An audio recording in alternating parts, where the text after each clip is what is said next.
Oh, hey, you're back again. It's Lucas Welsh. One more time. And boy, do we have a comeback story for you guys today. This old harmony, Roy Smeck, is back in action and sounding better than ever. Stick with us.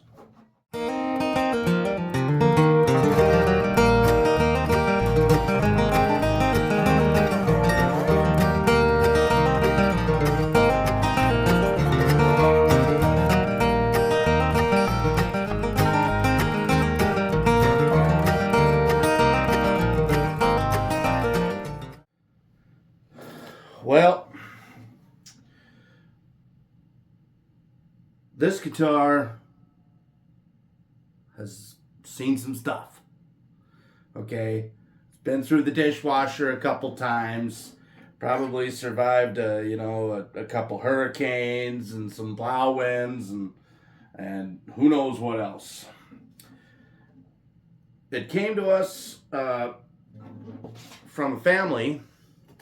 So the gentleman that owns this guitar, he hasn't played this guitar in years. It's been sitting in the closet, unfortunately. And the reason being, the top had been refinished,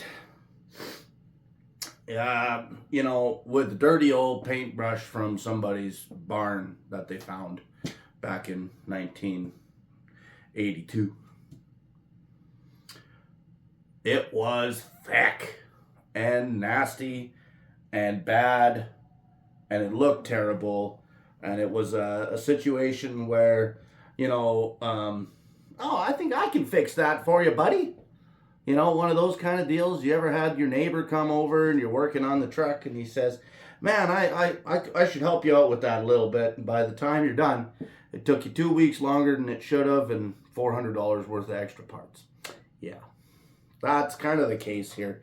So, he whoever it was, it doesn't matter. I mean, he did a bad job on the refinish of the top. Now, I mean, today, in this day, we like a little patina. That's our thing. So we don't mind a few scratches, some scuffs, if it got a big scar from the old whatever, the ashes from the cigarettes falling down on it. That's just a story in age, And I didn't take it all out. Look at the back of that neck. She's been beat around, pushed around. We'll give you a whole close-up view here. But anyway, they decided they needed to refinish the top, and they did a bad job. You could literally see the brush strokes, and I don't know what kind of paint they used, but let me tell you something. It was thick, and it was on there. Took me forever to get it off of there, and I mean, do the least amount of damage. We're like doctors here, the sleuthers. We try not to do anything, try not to do any damage. So I started by, I thought, well, okay, maybe they painted over the original lacquer, which they did. And I thought, okay, maybe I can level this paint job out, sand it back, and level it, buff it, and it's going to be good. Well, whatever paint they had just chewed at that nitro finish underneath, and you just couldn't get it to even out anyhow. So then we did the worst that you can do, and I mean, it just had to be done. We got the chemical stripper out, we masked off the sides, and we stripped the top. There was no getting around it at that point. We had tried a few things and failed, and there was not going to be an easy way to get it done. So we stripped that top back down to bare. There was a couple big doozies of cracks. This was all open here, big crack. So we fixed that, and it looks pretty good. And then we went about resetting the neck, which wasn't in the original deal, but let me tell you, folks, time got away on me with this one, and I'm not going to make any excuses. But time got away from me, and this took way too long. Entirely too long. okay, to wrap this project up. And you other repair guys and whatnot that are out there, you've maybe had a project sitting in that back corner that you like, okay, this is on the list next week, and that week goes by and you just don't get to it, and then you can't get the parts that you need, or you can't get you know, the lacquer that you need at that time, or whatever it is. I'm a small shop. I don't have a lot of access, and I'm definitely not set up for spraying finishes. But regardless, we got her done. I don't have the can of lacquer that I used anymore. It's a new company to me anyway that I've never heard of before. I believe they're called Oxford, and I got the products from Solo Instruments up here in Canada, and it's a nitrocellulose lacquer. And so we sprayed a few coats of black on there, and actually what I did is I stained the top initially, and then I went over it with lacquer and built up layers, and then put some clear on it. And then what happened was, of course, the clear didn't match the back and the sides. But because it was all nitro, I scuffed everything down to the same sand, and I just did a quick couple coats over the entire thing. So now it's, it doesn't look out of place. It's not natural. It's not unnatural. And we did a neck reset. So like I was saying before I got on a tangent, the neck reset wasn't part of the original idea. They just wanted to make the guitar look good, so that it wasn't such a bad memory for the old fella. But I felt so bad that it had taken so long that I just went ahead and did a neck reset on it. I knew they were going to want that done eventually, and I just said, you know what, I'm sorry it's taken me so long. Here's a little bonus. We're going to make it play nice as well as look good. And so it does. The tuners are original. They're rough. They're a little hard to work. I lubed them up. They work. One bridge pin was missing, and I didn't have a full set on hand. I just had an odd one out. So that went in. So it's a little Frankenstein together a little bit. We put a bone nut on.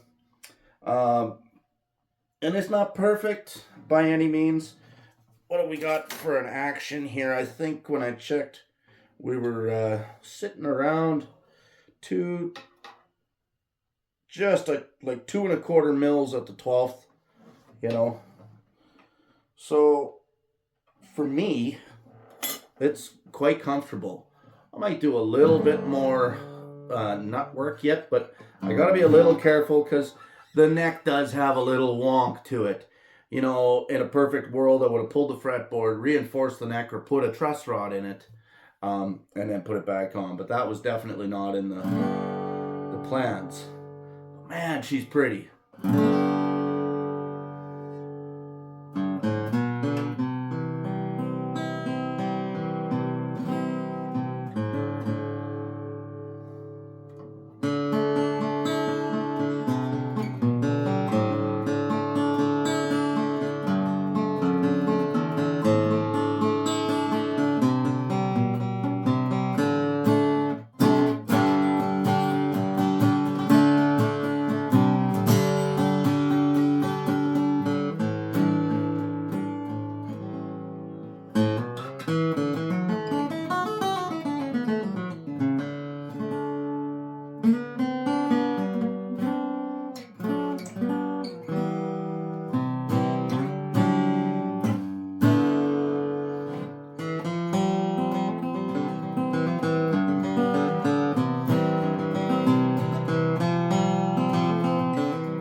Yeah, she's beauty. I love it. Ladder brace guitar.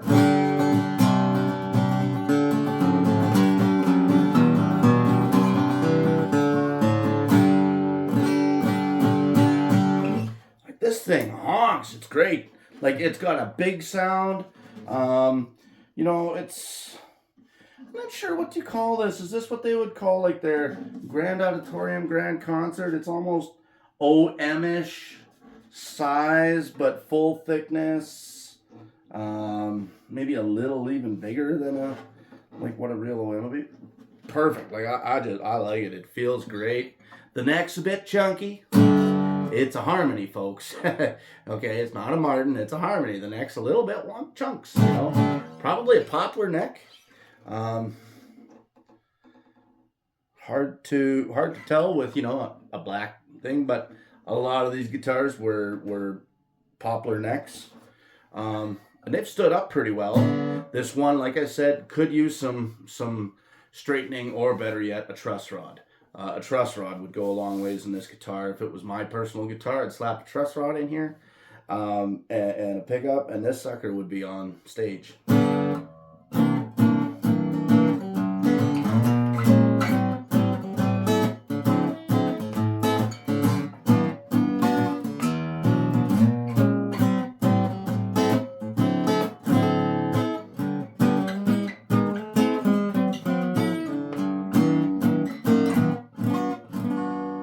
Yeah. Anyways, I thought you guys would get a kick out of this. This was a big project for me. I haven't done a lot of spraying, and it's not perfect by any stretch of the imagination. And of course, my buffer system sucks. So definitely things that if I get into massive touch-ups or restoration work like that, I would definitely have to delve into tooling. Everybody's favorite thing. Let's spend some money. But anyway, she's a beaut. I love it. And I think there's going to be some happy customers at the end of this one. So, yeah. If you like what you see, hit that like and subscribe. Hit that notification bell. It doesn't cost you anything. Maybe helps me out a little wee tickle. We're not a big channel here, but we are getting close to that 1,000 subscribers. I'm getting kind of excited about it. So, anyway, cheerio, folks.